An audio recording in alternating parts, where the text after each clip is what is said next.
Anytime. Okay. Assistant State's Attorney Ann McCord. The defendant is an 18-year-old male. The victim, 32-year-old Officer Andres Vasquez-Lasso, was an on-duty Chicago police officer. The defendant and witness 1, a 37-year-old female, were in a dating relationship and living together at 5258 South Spalding in Chicago. In the late afternoon hours of March 1st, 2023, the defendant and his girlfriend began arguing about their relationship and living arrangements. During that argument, the defendant charged with his hands outstretched at his girlfriend, who stepped out of the way to avoid being struck. The defendant then threatened to get his gun. The defendant's girlfriend exited the home through a side door located on 53rd Street. She called 911 and reported that the defendant had a gun. As she spoke to 911, the defendant followed her. The defendant grabbed the phone from his girlfriend's hand, hung up on 911, and threw her phone.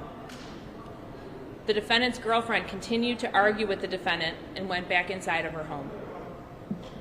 Uniformed police officers arrived shortly after on the scene. These officers were in full uniform and in a marked SUV.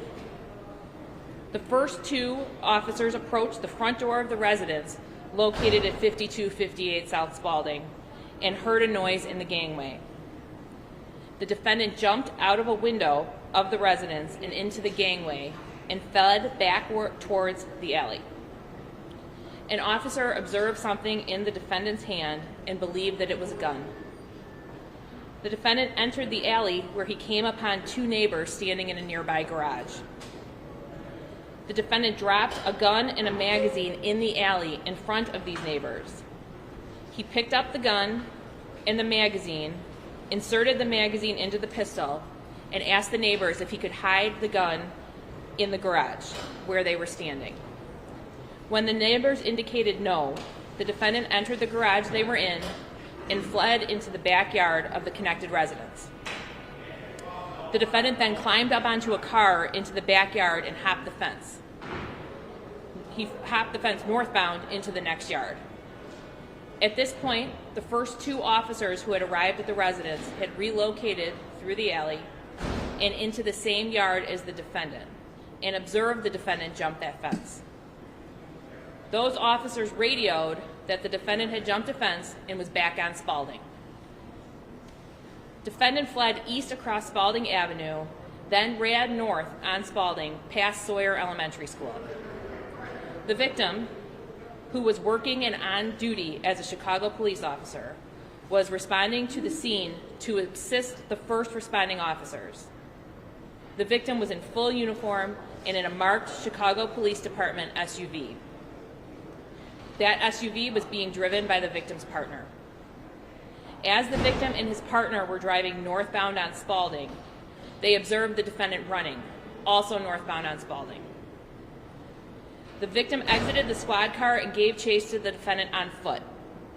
The defendant turned and went through a gate and entered the schoolyard area of Sawyer Elementary as the victim continued to chase him.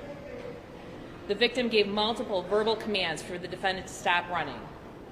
The defendant turned and went into the gate leading into the fenced yard containing a playground. The defendant's back was to the victim and his hands were not visible from the victim's position. Once the victim was only a few feet away from the defendant looked back over his shoulder in the victim's direction and immediately turned towards the victim while racking the slide on his pistol. The defendant pointed his handgun at the victim. The defendant and the victim both fired their guns. The defendant fired 5 times, and the victim was struck a total of 3 times, in the head, the arm, and the leg. The victim was able to get off 2 shots, and the defendant was struck in the mouth area. At the time of the shooting, there were civilians, including multiple children, on that playground who took cover under a slide. The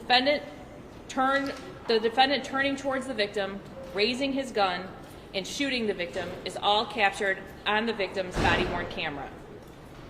The victim collapsed immediately after being shot. The defendant stumbled a few feet away into the nearby school parking lot before falling to the ground, with his firearm falling to the ground next to him. The victim's partner exited his squad car and approached the defendant. The defendant stood up, refused to comply with commands, and tried to walk away from the police despite being shot in the face. The defendant was subsequently tased and handcuffed. Officers recovered the .45 caliber handgun the defendant used to shoot the victim from the ground beside the defendant. Other officers began emergency life-saving measures on the victim. The victim was loaded by officers into a squad car and eventually transferred to an ambulance that took him to Mount Sinai Hospital, where he was ultimately pronounced deceased. The cause of death was multiple gunshot wounds, and the manner of death was homicide. The victim sustained a gunshot wound to the left temple above his left eye, which exited the back of his head. The victim also sustained a through-and-through gunshot wound to his left forearm and a through-and-through gunshot wound to his left calf. The scene was processed by evidence technicians who recovered 5 .45 caliber shell casings, the victim's 9mm semi-automatic duty weapon, and 2 spent 9mm shell casings. The victim does not have any publishable background. It is the people's position that Stephen Montano must be held mandatorily no bail pursuant to 725 ILCS 5/110-4A, in that this is an offense where a life sentence may be imposed as a consequence of conviction on 2 bases. First, the defendant is responsible for the death of a person, and the defendant was armed with a firearm, that he personally discharged that firearm and approximately caused death to another individual. Second, that the murdered individual was a peace officer. Additionally, it is the people's position pursuant to statute that the proof is evident, or the presumption is great, that Stephen Montano is guilty of this offense, and pursuant to statute, the court must set this defendant's bond at no bail. Thank you.